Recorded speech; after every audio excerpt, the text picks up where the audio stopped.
أعوذ بالله السميع العليم من الشيطان الرجيم بسم الله الرحمن الرحيم السلام عليكم ورحمة الله وبركاته.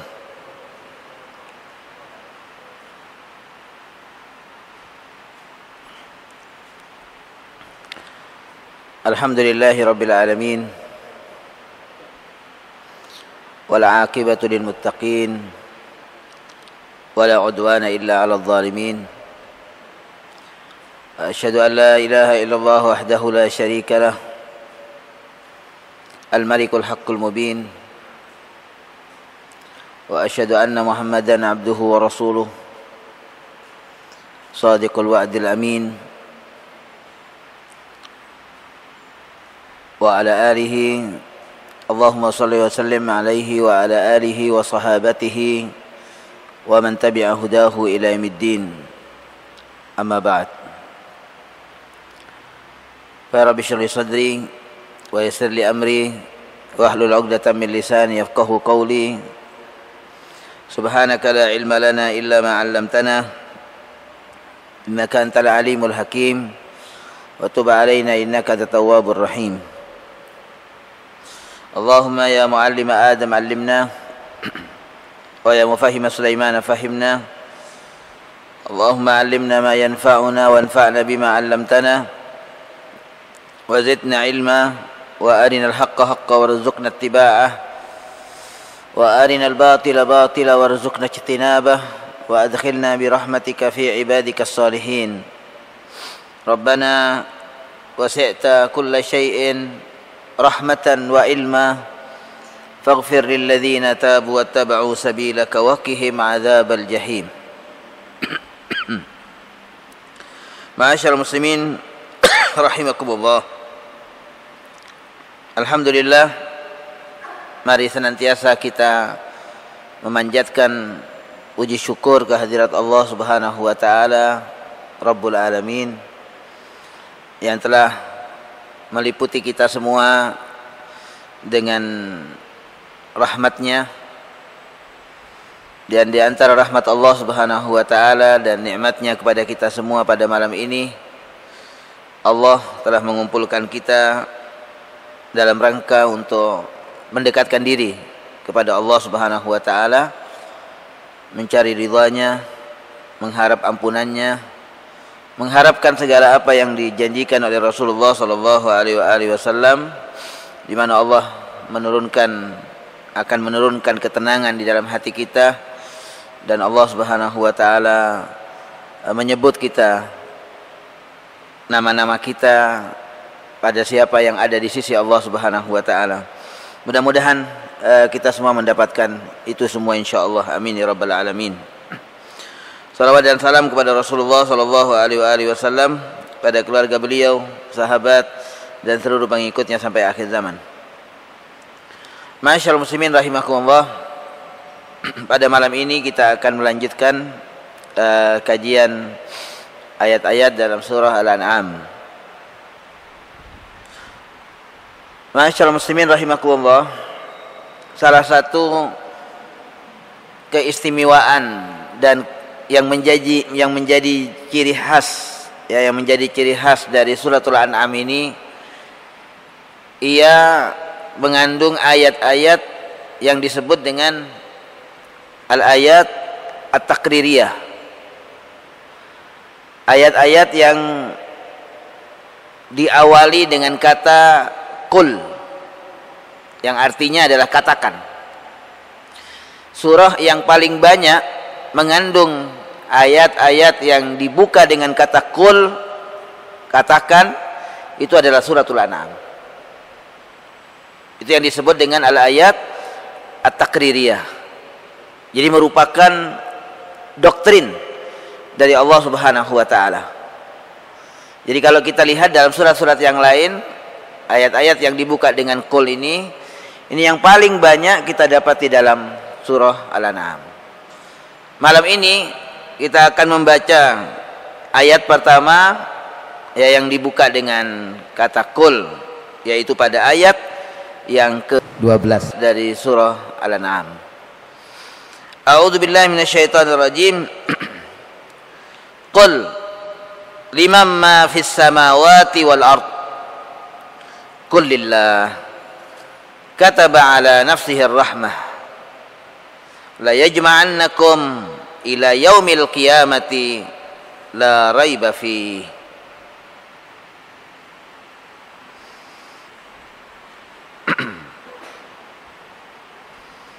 Kata Allah Subhanahu wa taala, katakan wahai Nabi Muhammad, milik siapakah semua apa yang ada di langit dan di bumi? Ma fis samawat wal ard. Semua apa yang ada di langit dan di bumi. Qul, Allah taala mengulang kata qulnya, katakan wahai Muhammad, lillah. Ini semuanya adalah milik Allah Subhanahu wa taala. Baik yang menciptakannya, semua yang di langit dan di bumi adalah Allah. Yang menguasainya, semuanya di bawah kekuasaan Allah. Dan yang mengaturnya juga adalah Allah Subhanahu wa taala. Semuanya adalah milik Allah Subhanahu wa taala. Qul liman ma fis samawat wal ard. Tentu sangat banyak sekali jamaah rahimakumullah isi dari kandungan ma fis samawat wal ard. Itu sangat banyak sekali. Enggak bisa kita sebutkan satu-satu, enggak bisa. Apa yang ma fis samawat wal ard itu apa saja? Karena yang ada ini bukan hanya sekedar yang kita lihat. Ma fis samawat wal ard itu bukan hanya yang sekedar yang kita lihat dengan mata kita. Yang tidak kita lihat mungkin lebih banyak jumlahnya. Dalam surat Yasin misalnya Allah mengatakan subhanalladzi khalaqal azwaja kullaha mimma tumbitu minal ard. Allah sebutkan di antaranya ma fis samawat wal ard itu adalah di antaranya adalah yang tumbuh dari bumi. Bisakah kita menyebutkan apa saja yang keluar dari bumi ini? Mimma tumbitu minal ard. Yang kedua Allah sebutkan wa min anfusihim, dan dari diri manusia. Nah, yang kedua manusia, berapa jumlahnya manusia? Dari sejak Nabi Adam sampai yang manusia terakhir nanti. Yang ketiga, nah inilah yang Allah Ta'ala sebutkan wa mimma la ya'lamun, dan dari apa yang tidak diketahui oleh manusia. Mimma tumbitu minal ard, dari apa yang tumbuh dari bumi, yang keluar dari tanah ini.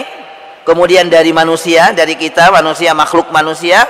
Dan yang ketiga, ini jumlahnya lebih banyak dari yang pertama dan yang kedua, yaitu wa mimma la ya'lamun, yang tidak diketahui oleh manusia, makhluk Allah Subhanahu wa taala. Ma fis samawati wa ma fil ard.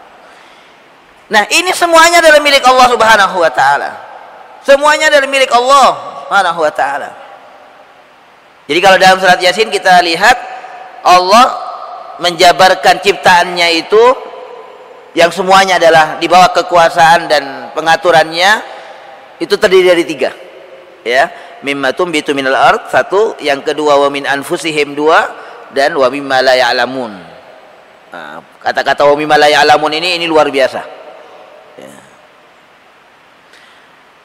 Dalam surah Al-An'am juga setelah ayat 12 ini Allah Ta'ala mengatakan walahu ma sakana fil laili wan nahar, dan milik Allah Subhanahu wa taala apa yang menetap di malam hari dan di siang hari.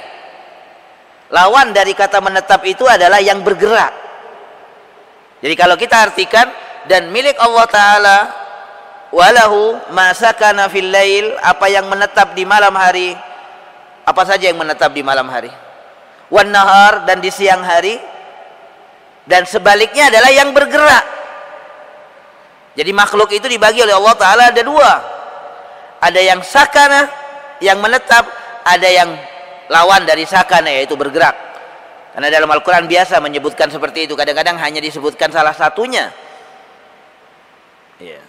Seperti misalnya Allah Ta'ala mengatakan Allah ini memberikan kepada kita pakaian, ya, sarabila taqikumul harra, di mana pakaian itu bisa melindungi kita dari rasa panas. Nah, apakah pakaian itu hanya melindungi kita dari rasa panas? Tidak.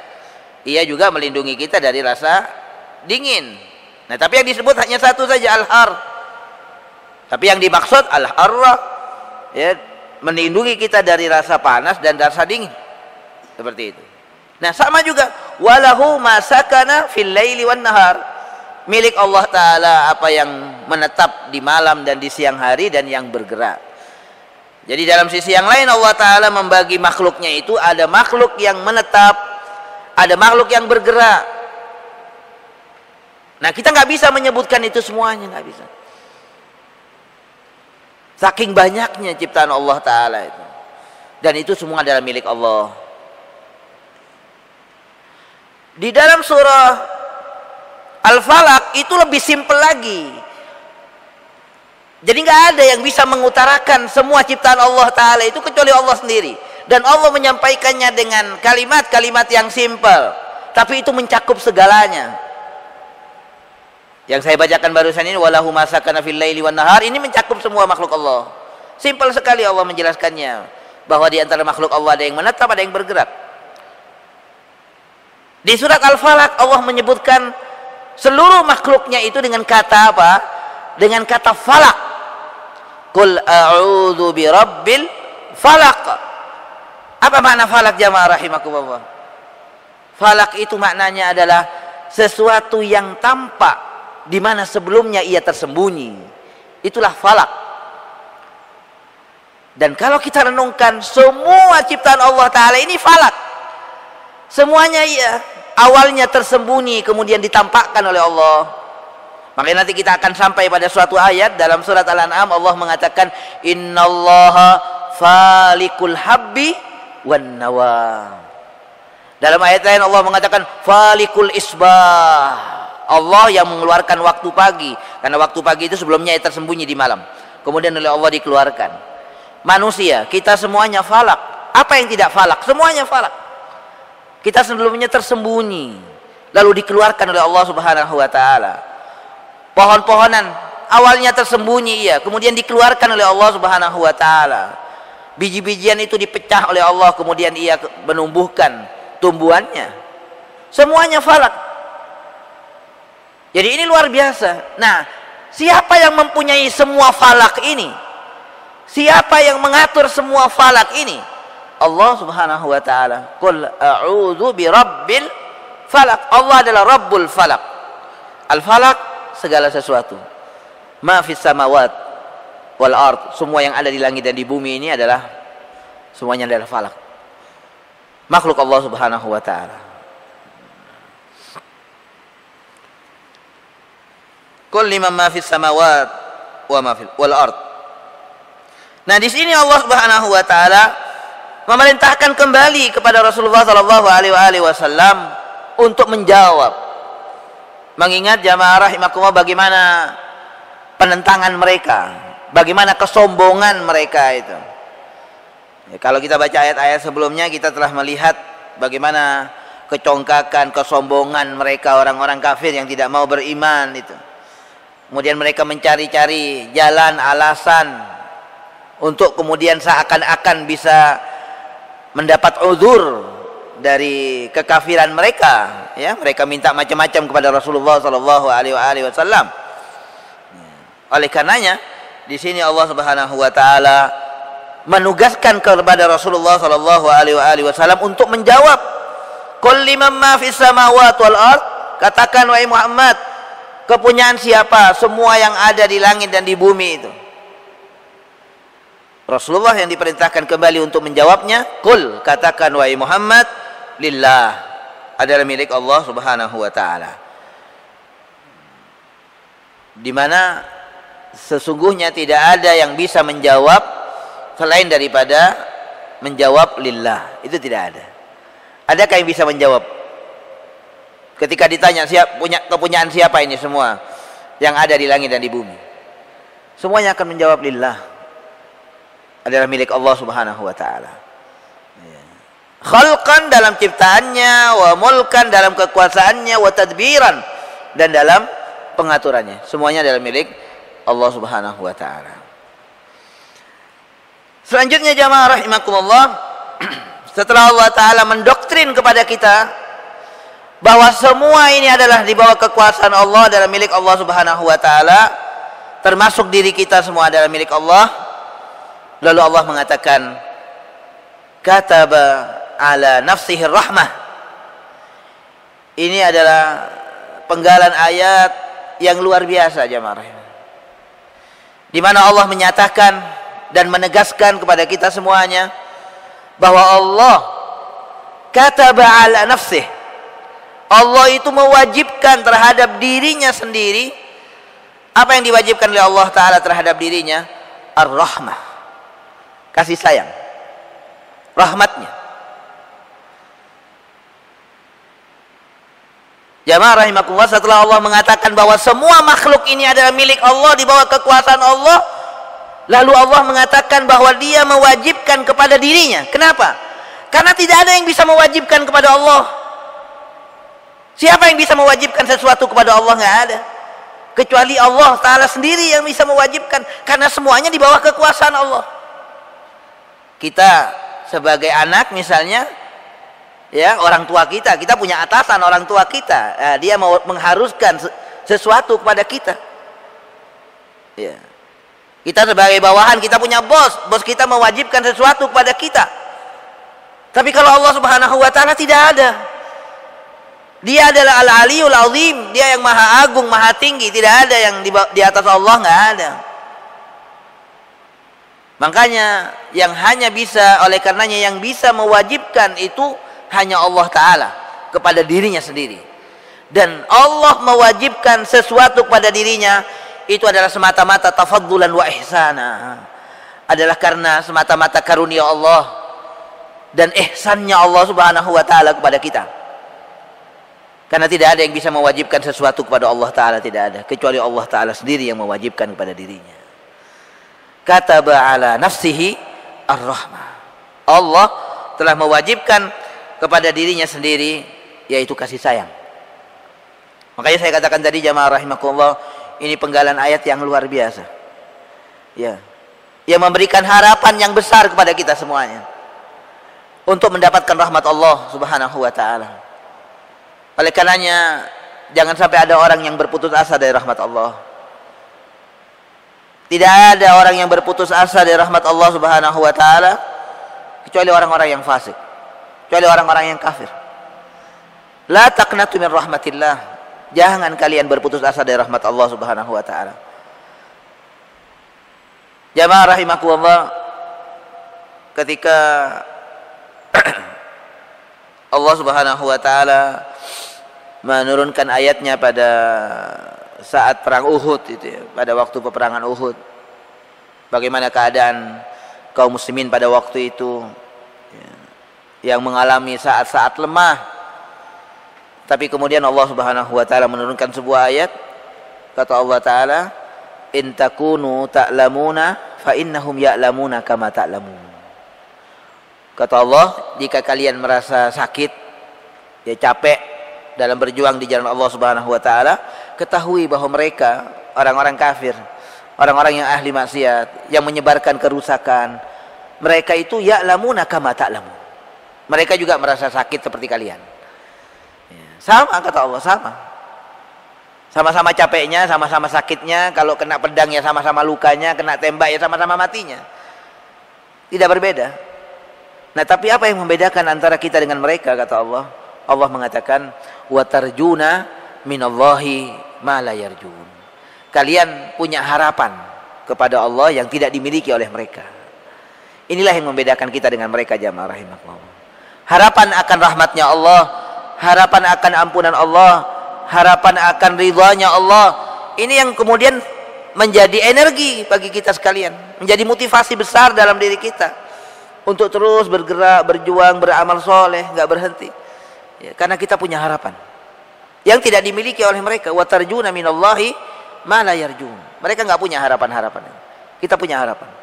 Nah, oleh karenanya di saat kita mengalami saat-saat di mana kita merasa lemah, hadirkan ya semangat untuk mendapatkan rahmat Allah, itu hadirkan dalam diri kita.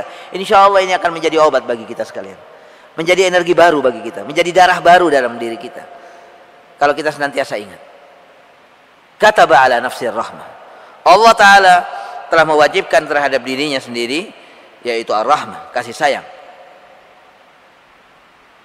Dalam hadis yang mulia diriwayatkan dari Abu Hurairah radhiyallahu taala anna Nabiy sallallahu alaihi wasallam qaal, Rasulullah SAW bersabda, lamma khalaqallahu al-khalq, ketika Allah Ta'ala selesai menciptakan seluruh makhluknya, kataba fi kitab fahuwa indahu fawqal arsh, lalu Allah Ta'ala menuliskan dalam sebuah kitab, yang kitab itu oleh Allah Ta'ala diletakkan di atas arsy-Nya. Apa isi dalam kitab yang Allah tulis di dalamnya itu? Apa yang Allah tulis dalam kitab itu, jamaah rahimakumullah? Yang Allah tulis adalah inna rahmati taghlibu ghadabi, sesungguhnya rahmatku mengalahkan kemurkaanku. Ini yang Allah Ta'ala tulis dalam kitabnya itu, yang itu oleh Allah diletakkan di dalam arsy-Nya. Oleh karenanya kita kalau baca ayat-ayat tentang Allah Ta'ala, bahwa Allah itu alal arsy istawa, Allah itu beristiwa di atas arsy, itu selalu Allah menyebutkan dirinya dengan sifat rahmannya. Ar-Rahman alal arsy istawa. Allah yang maha pengasih, yang beristiwa di atas arsy. Allah selalu menyebutkan kata Ar-Rahman. Kalau Allah nggak disebutkan, kalau Allah nggak menyebutkan di awal, biasanya Allah menyebutkan sesudahnya. Alal arsy istawa Ar-Rahman. Kenapa? Karena di atas arsy-Nya itu Allah Ta'ala meletakkan satu kitab, yang di dalam kitab itu bertuliskan inna rahmati taghlibu ghadabi, bahwa rahmatku mengalahkan kemurkaanku. Dalam riwayat yang lain, sabaqat rahmati ghadabi, bahwa rahmatku mendahului kemurkaanku. Orang yang dimurkai oleh Allah Subhanahu wa Ta'ala, sebelumnya dia telah mendapatkan rahmat Allah. Allah kasih kehidupan, Allah kasih kesempatan dia. Orang yang bermaksiat kepada Allah Subhanahu wa Ta'ala tidak langsung disiksa seketika oleh Allah Subhanahu wa Ta'ala, masih dibiarkan oleh Allah Ta'ala, diberi kesempatan untuk bertobat kepadanya. Karena rahmat Allah Ta'ala mendahului akan kemurkaannya, akan siksanya.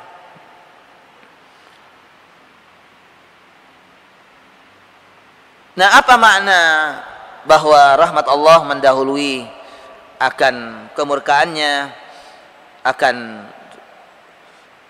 mengalahkan akan kemurkaannya?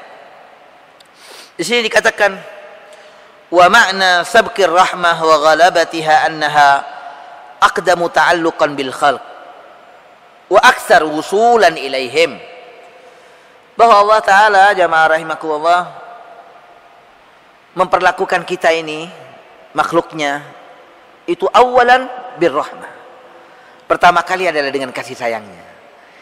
Yang pertama nyampe dari Allah kepada kita itu adalah rahmatnya, sebelum yang lain-lainnya. Awal wusulan, pertama kali nyampe kepada kita makhluknya ini adalah rahmat Allah Subhanahu wa Ta'ala. Aqdam ta'alluqan, yang terkait dengan kita yang pertama kali dari Allah Ta'ala itu adalah rahmatnya, bukan siksanya, bukan kemurkaannya, tapi adalah rahmatnya. Oleh karenanya tema kita pada malam ini, oleh penulis ini, ketika mengangkat ayat ini, beliau memberikan sebuah tema, ar-rahmatu awalan, rahmat yang pertama. Ar-rahmatu awalan, sebelum yang lainnya. Farahmatuhu subhana awalan di khalqih, wa atharu ihsanihi wa fadlihi alwasila ila khalqihi jalla wa ala aksar min athari ghadabih. Nah, jamaah rahimakumullah, bekas-bekas dari rahmat Allah Subhanahu wa Ta'ala, kalau dibandingkan mana lebih banyak antara bekas-bekas rahmat Allah yang kita lihat, yang tampak dalam kehidupan ini pada diri kita, dibandingkan dengan bekas-bekas kemurkaan Allah Subhanahu wa Ta'ala. Tentu jauh lebih banyak bekas-bekas dari rahmatnya Allah. Unduru ila athari rahmatih. Coba kita lihat, ya, bekas-bekas rahmat Allah Subhanahu wa Ta'ala yang ada pada diri kita ini jauh lebih banyak. Kalau kita melakukan dosa, manusia ini melakukan dosa, Dari sekian dosa yang dilakukan oleh manusia, itu tidak semuanya kemudian oleh Allah Ta'ala disangsi, dikasih siksa, enggak. Wa ya'fu an katsir, lebih banyak yang dimaafkan oleh Allah Ta'ala. Ini karena rahmat Allah mendahului akan kemurkaannya. Kalau manusia berbuat dosa 10 misalnya, itu tidak kemudian 10 oleh Allah Ta'ala disiksa manusia atas dosanya. Hanya sebagian yang Allah Ta'ala siksa dari dosa manusia itu. Sisanya dimaafkan, diampuni oleh Allah. Wa ya'fu an katsir. Allah memaafkan dari banyak dosa manusia. Zahara al-fasadu fil barri wal bahr bima kasabat aydin nas linudhiqahum ba'dalladzi 'amilu. Kata Allah Ta'ala, ini tampak kerusakan di lautan dan di daratan disebabkan perbuatan tangan-tangan manusia. Linudhiqahum, kami akan, tujuannya kata Allah, kami akan merasakan kepada mereka manusia apa?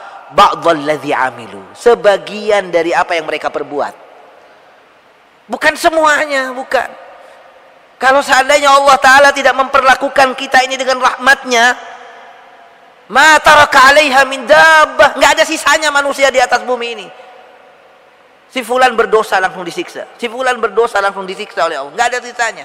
Tidak ada satupun yang bisa menetap melata di atas bumi ini seandainya Allah Ta'ala memperlakukan kita dengan demikian. Tapi Allah Ta'ala memperlakukan kita ini dengan rahmatnya, dengan fadlnya.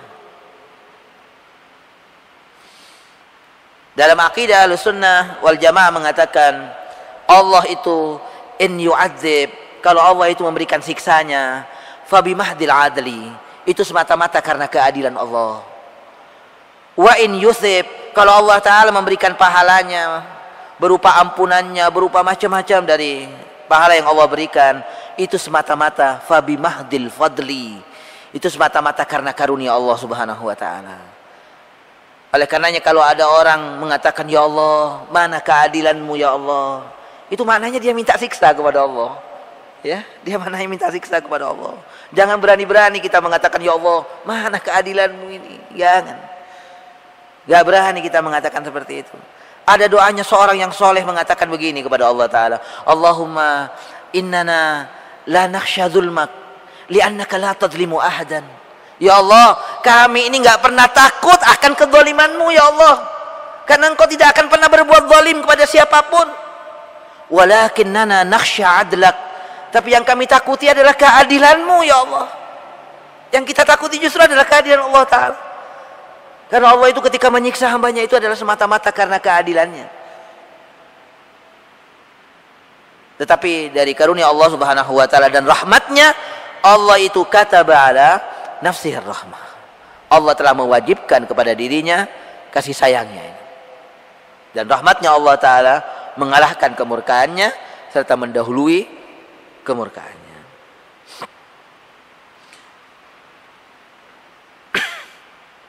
Allah Subhanahu wa Ta'ala berfirman dalam surat An-Nisa ayat 147, ma yaf'alullahu bi'adabikum. Coba kita perhatikan. Kata Allah, Allah Ta'ala tidak akan menyiksa kalian. Karena memang Allah Ta'ala menciptakan kita bukan untuk Allah siksa kita, enggak. Ma yaf'alullahu bi'adabikum, Allah tidak akan menyiksa kalian. Apa kata Allah? In syakartum, jika kalian bersyukur, wa amantum, dan jika kalian beriman kepada Allah. Ini adalah dari tanda-tanda rahmat Allah Subhanahu wa Ta'ala, bahwa Allah menciptakan kita ini bukan untuk disiksa kita, bukan. Allah tidak akan menyiksa kita. In syakartum wa amantum, jika kalian bersyukur kepada Allah, jika kalian beriman kepada Allah Subhanahu wa Ta'ala. La in syakartum la azidannakum, justru Allah Ta'ala kalau kita bersyukur ini, Allah akan menambahkan karunia-Nya. Ya, yang Allah tambah itu karunia-Nya kepada kita sekalian. Wala in kafartum inna adzabi lasyadid. Tetapi ketika kita kufur kepada Allah Subhanahu wa Ta'ala, ketahui bahwa siksa Allah Ta'ala itu sangat pedih. Wa kana Allahu syakiran alima, dan adanya Allah Subhanahu wa Ta'ala adalah zat yang maha berterima kasih. Ya, Allah Ta'ala adalah zat yang syakir. Cuma syukurnya Allah Ta'ala berbeda dengan syukurnya kita. Kalau kita ini kan kita menerima. Ya, kalau Allah memberi, Kalau yang memberi, yang bersyukur itu luar biasa. Itu syukurnya Allah Ta'ala. Syukrul mu'ti. Dia syukurnya Allah itu syukurnya zat yang memberi. Si pemberi. Kalau kita ini bersyukur, kita ini penerima. Kita menerima nikmatnya, kita bersyukur kepadanya. Ya. Makanya kata Imam Nawawi rahimahullah, ketika orang mau melihat nikmat Allah Subhanahu wa taala yang terus berdatangan kepada kita di satu sisi, kemudian ketika orang mau melihat betapa kelemahan-kelemahan diri kita yang selalu terjadi, pelanggaran-pelanggaran dan dosa-dosa kita yang kita lakukan kepada Allah, kita mau melihat dua itu, kita akan malu kepada Allah Ta'ala. Kita akan merasa malu kepada Allah. Jadi kata beliau, apa? Ru'yatul ala wa ru'yatut taksir. Saat manusia mau inda ru'yatil ala, saat manusia mau melihat nikmat Allah Ta'ala ini, wa ru'yatit taksir, dan manusia mau melihat kekurangan-kekurangan dirinya, maka pada saat itu kata beliau, tatawalladu al-haya'u ilallah, akan lahir sebuah sistem nilai dalam diri kita, yaitu yang bernama rasa malu kepada Allah Ta'ala. Kita malu kepada Allah. Allah memperlakukan kita dengan rahmatnya yang luar biasa. Harusnya kemudian apa? Ini menjadikan kita hambanya menjadi malu kepada Allah Subhanahu wa Ta'ala. Di dalam doa yang dianjurkan oleh Rasulullah Sallallahu Alaihi Wasallam untuk kita baca di pagi dan di sore hari, ya. Bahkan janjinya Rasulullah luar biasa. Orang yang membaca ini di pagi hari, kemudian dia mati sebelum sore, ya, sebelum datangnya malam, kana min ahlil jannah, termasuk penghuni surga, kata Rasulullah. Kalau dia baca di malam hari, di sore hari, kemudian dia mati sebelum datangnya pagi, dia termasuk min ahlil jannah, kata Rasulullah. Yaitu adalah doa yang disebut dengan doa sayyidul istighfar. Allahumma anta rabbi la ilaha illa anta khalaqtani wa ana abduka wa ana ala ahdika wa wa'dika mastata'tu a'udzu bika min syarri ma sana'tu abu'u laka bi ni'matika alayya. Nah, coba kita lihat, abu'u laka, ya Allah, aku kembali bi ni'matika alayya, dengan mendapatkan nikmat yang datang darimu, yang engkau karuniakan kepadaku, wa abu'u bi dzambi, dan aku kembali dengan membawa dosaku. Ini luar biasa. Ini i'tiraf, pengakuan yang luar biasa. Abu'u laka bi ni'matika alayya wa abu'u bi dzambi faghfirli fa innahu la yaghfiru dzunuba illa anta. Ya. Selanjutnya jamaah rahimakumullah, jadi ini di antara rahmat Allah Subhanahu wa taala. Wallahu Subhanahu wa taala rahimun bi ibadihi. Allah Maha penyayang terhadap hamba-hambanya. Ma khalaqahum liyu'adzibahum. Jadi Allah tidaklah menciptakan manusia untuk menyiksa mereka, enggak. Wa min rahmatihi subhana annahu la yu'ajil al-mu'anidin wal usat min ibadihi bil 'uqubah. Yang saya katakan tadi juga bahwa di antara rahmat Allah Ta'ala adalah Allah tidak menyegerakan azabnya kepada hamba-hamba yang bermaksiat kepada Allah. Bal yumhilhum, Allah ngasih waktu kepada mereka. Wa yaqbal taubatat taib minhum, dan di antara rahmat Allah Ta'ala juga jamaah rahimakumullah, Allah Ta'ala berkenan menerima taubatnya hamba yang berdosa. Mahma kasurat dunubuh, sekalipun sudah banyak dosanya, dia berdosa kepada Allah Ta'ala betapapun banyaknya, tapi kalau dia mau kembali kepada Allah, Allah Ta'ala mau menerima. Ini adalah merupakan rahmat Allah Subhanahu wa Ta'ala yang luar biasa, ya, yang luar biasa.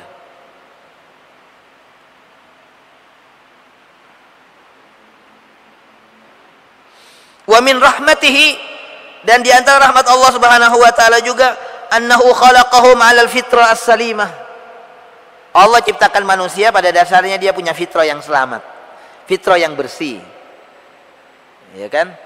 Manusia dilahirkan dalam keadaan fitrah. Fa aqim wajhaka lid-dini hanifa fitratallahi allati fataran nasa 'alaiha. Ini di antara rahmat Allah Ta'ala. Allah ciptakan manusia semuanya punya modal, ya, membawa fitrah yang baik, yang selamat.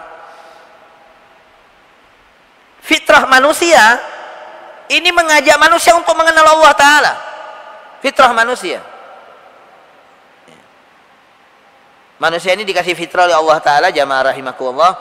Kalau dia mendapatkan sesuatu, kalau dia menerima sesuatu, pasti dia ingin tahu siapa yang memberikan sesuatu itu.